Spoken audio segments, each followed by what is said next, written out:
As in, papasok na ka SIR. Tapos Ranger.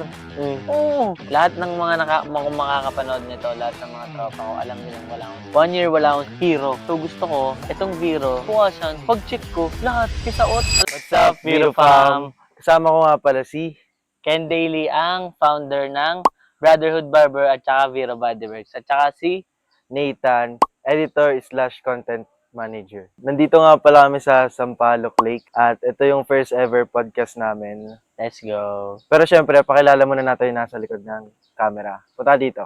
Ay, nagsisal pa yan ah. So, sisimulan na namin yung first ever podcast namin. Ano? Game. Vero Bodies. Lilangonin mo sa highway, pag lumiko na pa sideways. Akin na yung manibela, Improving the ako game. na bahala sa pagmamaneho. Akin na, pwede mo kunan ng camera. So, kamusta naman tayo? Ang ginagawa ko ngayon, especially tayo, yung content ni Vero yung pinagkakaabalahan natin. Sobrang busy ngayon kasi araw-araw nag-shoot, nag-edit, naggagawa ng product, Script, script, pagalit sa mga trabado, mga makukulit. may makukulit. Ay, hindi pala may mga, lahat pala. Kasama ako. Kasama ka.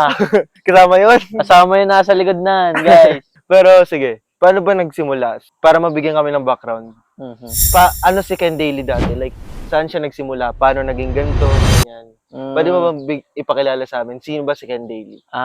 Bali si Ken Daly ay business owner, barber, and content creator. Unang-unang ginawa niya ay business. So, hindi pa siya barbero, hindi pa siya content creator. Meron na talaga siyang mga business. Lumaki siya sa business family. Hindi, So yung may background na rin yung family natin. marami.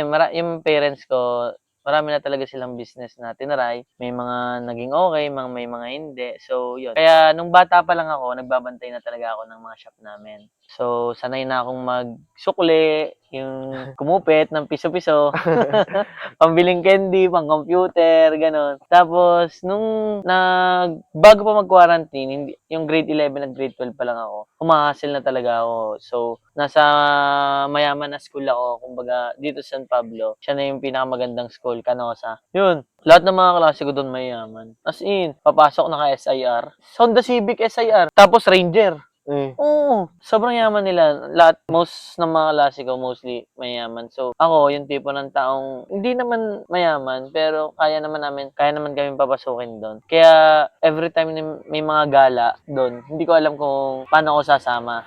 So, doon ko naisipan na mag-hustle. Siyempre, kaklase mo yung mga yun. Gusto mo silang mga makasama, di ba? Maka-fit in, Oo, gano'n. kumbaga trying hard ka eh, na, Oo. uy, shit. Minsan, bumili pa ako ng vape, Ganun, para para makafit Oo. lang ako sa kanila. Pero yun, kaya doon ko naisipan mag-hustle, na ako, para naiingit ako. Hindi naman in a way na inihilaw sila pababa. Naiingit ako na nai-inspired ako na, pwede pala yung ganitong buhay. Unang ginawa ko, hindi pa uso trip nun. Ukay. Kaya. Kami yung mga OG. Senior high ako. Mga kasama ko sa ukay, mga hustler, mga matanda. Oo. Pagka may mga new arrival, hindi pa uso live selling nun. Ano pa lang nun, Instagram. Sa Instagram pinopost. Pinopost yung mga, Yun. Tapos, kuha ko ng mga damit, mga alam kong brand. Tapos, binebenta ko sa mga schoolmates. Parang may similarity rin pala tayo. Kasi, yung galing din ako sa mayamang school eh. Yung sa St. Thomas. Mga kaklase ko, naka-FD, Honda Civic FD. Tapos ganun din, nagkaroon din ako ng background. Nung senior ako, grade 11, yun yung first ever business ko. Nagtitinda rin ako ng thrift. Pero hindi ako pumupunta sa mga shop. Online. Doon ka Kumukuha lang ako ng mga naghahanap bundle. sa Oo, doon talaga ako sa mga store talaga. Nagkikipagbakan ka talaga, ano? Talagang kami. Tapos may mga tropa nga ako na hanggang ngayon, ganun pa rin yung hustle nila. Nakikita ko pa rin. Tapos after ko naman nun, nag-quarantine. So, nag-try ako NFT, yung non-fungible token. So, Axie, una yung games muna, tapos nalugi, syempre nawala na yon. Tapos nagano kami ng mga NFT talaga na picture. Yun talaga, doon ako nagkaroon ng starting point na yung perang dumadating sa akin, parang easiest money of my life. kunyari, gagrind ka lang, makikipag-chat ka lang sa mga ibang tao. Tapos makukuha mo na yung whitelist na tinatawag. Tapos pwede mo nang bilhin yung art, tapos ibebenta mo ng mas mahal. Parang yun lang yung naging hassle natin. Yun yung mga naging hassle ko before. After nun, may mga naipon akong konti. Tapos, binenta ko yung cellphone ko. So, wala kang cellphone? 1 year. Lahat ng mga kung makakapanood nito, lahat ng mga tropa ko, alam nilang wala akong 1 year wala akong cellphone. Nakikichat lang ako. Pag nasa room kami, kahit may business na ako na. So, binenta ko yung cellphone ko, binenta ko yung laptop ko, tapos may naiipon pa ako. Doon na yung turning point na nag-ano kami ng tropa ko na, tara, business tayo. Tapos, yung Brotherhood Barber, may kasosyo yun dati. Dalawa kami noon ni RJ. Yun, shoutout sa'yo, RJ. Nagsosyo kami. Pagkasosyo namin, yun, doon na nagtuloy-tuloy. Kwento mo naman sa kanila, Alin? yung about sa pagbebenta mo ng laptop, pero may twist. Yung laptop ko, binenta ko sa nanay ko para gamitin ng kapatid ko pang online school. Pero anong nangyari? Hindi ko binigay sa nanay. Hindi ko binigay doon sa kapatid ko. Nasa akin pa rin hanggang ngayon. Shoutout mama, love you. Ganun yung mga madiskarte. Wala eh. Kailangan. Kailangan eh. Pero wag niyo tutularin. Oo, guys. Huwag yung Sige, tutularan yan. ngayon, kwento mo naman sa amin. Syempre, para malaman din nila. Paano ba nabuo tong team natin? Yung Like, paano tayo nagkakilala? social media natin. Sa Vero, yung Vero team natin. Una, nag-vlog ako. Yung pang, ano ko lang, ano tawag doon? Personal brand. Nag-personal brand ko, di ba? Nag-iikot ako doon sa 8 branches ko ng barbershop. Tapos, yun. Sa isang araw yun, iniikot ko yun lahat. Tapos, may isang nag-chat sa akin na editor daw siya. Sino kaya yun? Ikaw. Editor daw siya, ganun. Sabi ko, wala pa naman akong pera pang mga editor. Kasi kaya ko pa naman, pa isa-isa lang per week. Sabi niya, sige po, kahit konti lang po yung bayad. Basta lang po, Tapos, yun, sabi ko, mahal, may nag-a-apply sa akin, editor. Ito na yun. Sabi ko, sige na nga, ibawas na lang sa kinikita namin. So, yun, tinanggap ko si Nathan, siya yun, yung editor niya ngayon. Sabi ko, sige, pasok ka na. Pero, working student pa siya dati. Nasa school pa siya, kaya nag-e-edit siya. Hindi full-time. Pero ngayon, full-time na siya. Lock-in na kami dito. Lock-in. Team lock-in na kami. Tapos, ito naman si James, may best friend ako dati. Siya yung nag-video, siya yung nag-e-edit, lahat-lahat siya. Umalis na siya, nag-part ways na kami. So, si James, best friend niya si Kalbo, sabi sa akin ni Kalbo, boss, baka gusto mo ng editor, tsaka ang videographer, tuturuan. Sabi ko, sige, papuntahin mo. Ayun, dumating siya, tinuruan ko siya. Ayun, doon na kami nagkasama-sama. Nagkabuo na kami ng team. So, masasabi mo ba na worth it lahat? Oo, kasi lahat yung every time na magkakaroon ako ng plano na eto gusto ko ganito, ganyan. Hindi naman perfect, 'di ba? Hindi naman na pag sinabi kong ganito, nasusunod natin. Pero alam mo 'yon, yung 80% to 90% nasusunod. Kaya yung mga resulta dumadaan, 'di ba dumadating kahit alam mo 'yon, makikita mo punong-puno na yung ganito na tapos natin lahat. Kaya siguro mas nakaka-fulfill din na every time na yung pinalano mo, makikita mo na nangyari. Parang ang sarap sa feeling na gusto mo palaging gumalaw kasi you want more kasi nga tumatama eh. Unlike dati na paplanuhin mo, sobrang kulang, wala mo nagawa, nakakatamad. Pero once na nahihit mo yung goal mo, gipa. Sige, hanggat kaya pa. Hanggat kaya, Tuloy ng tuloy. G ng G. So, bago naman tayo magpatuloy, pwede bang bigyan mo kami ng konting information about dito sa mga product na binubuo natin?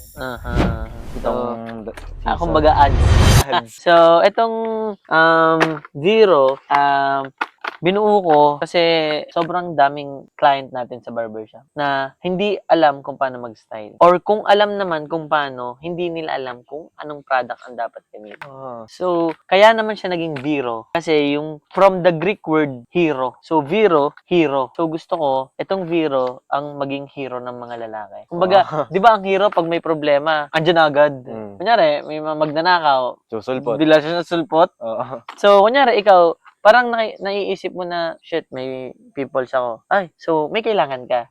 So, nandyan yung Vero. So, kunyari, bad hair day ka. Ang pangit. So, Vero lang yung tatawagin. Kaya, ayun yung name niya. So, yung kaya rin naman, ito yung ginawa natin, texture powder tsaka sea salt spray. Kasi ito yung pinakang ginagamit talaga natin. Ngayon, nasa barbershop tayo. So, ito yung pinakakailangan. Ang mga ingredients nito, natural. Kasi nga, nakikita natin sa market, madaming maganda, pero hindi effective. Kumbaga, may effective naman, hindi naman healthy. So, ginawa natin to para pareha. Para ikaw, every time na gagamitin mo to, hindi ka mag-aalinlangan na, ay, baka masama to sa buko. Ay, baka hindi to pwede. Lahat pwede to. Kasi yung mga ingredients na toxic or harmful, wala dito. Eh, di ba, meron isa pang product na pinaplano na dati ginagawa. Pwede bigyan mo kami ng kwento, but na-discontinue yung Vero Body Works Clay Pomade. So, 3 dapat to ang i-release natin. Anong nangyari? Bumili ako ng 1,000 pieces na lalagyan ng pomade. Kasi okay yung pomade, okay na yun. Nakukuha ko na eh. Hindi pa naman perfect, pero alam mo yung I'm getting there. Parang papunta na ako, malapit na ako. Tapos, nung nabili ko na yung lalagyan, kasi yung mga lalagyan nito, overseas pa lahat. Wala kang makakakita ng texture powder na display. Ito naman, meron, pero yung sea salt, syempre normal lang naman to, pero overseas. So, overseas din yung lagay ng clay. Nung pagkabili ko, di dumating na dito after a month. Pagkabili ko, pagdating dito, yung kailangan pala yung pomade, pag isasalin mo doon, sobrang init. So, ang dami na, nakalapag dyan. Pam, pam, pam, pam, pam, pam. Pinaglalagay ko. Tuloy-tuloy. After kinabukasan, pag-check ko, lahat, pisaot. Alam mo yung pisaot? Yung, ano tawag doon? Yung natunaw na. Yung plastic, kasi sobrang init ng pomade. So, kesa naman i-release ko ng ganun, mas pinili ko na lang na malugi ako. So, ayun yung naging kwento niya. So, minus ilang libo yung nalugi. Hindi ka pa nagsisimula, hindi ka pa nakakabenta, pero nalugi ka na. Ayun yung, wala, it's part of business. Hindi mo naman maiiwasan yung mga ganun. Sige, bigyan mo kami ng hint. Ilang digits yung nalugi? 5. 5 digits? 5. Ingredients mo pa dun sa pomade. Siyempre, ano na yun eh, naluto ko na nga eh. Tapos nilagay ko na. James, kita mo yan, di ba? Kita niya. Hindi ko lang na-picturean eh. Pero talagang nakakapanghinayang na ang dami din. Pero despite the struggle, pinili pa rin nating ipagpatuloy. Oo naman, siyempre. Kumbaga, yung luging yun, lesson learned yun eh. Charge as lesson na lang yun na sa susunod, alam ko na. Susunod, hahanapin ko pala yung materials na mas matibay. Susunod, hindi pala, kunyari, overseas. Huwag ako magmadali na umorder agad na 1,000. Order muna ako ng sample, tapos tsaka ako siya i-hoard ng madami. Ayun yung natutunan ko nitong nakaraan. Pero, ayun nga, etong dalawa naman, yung kahit texture powder at sea salt pa lang naman yung i-release natin. Worth it pa rin naman. Vero Body Works. Lilingunin mo sa highway pag lumiko na pa sideways. Akin na yung manibela. Improving the game. Na bahala sa pagmamaneho. Akin na. Pwede mo kunan ng camera.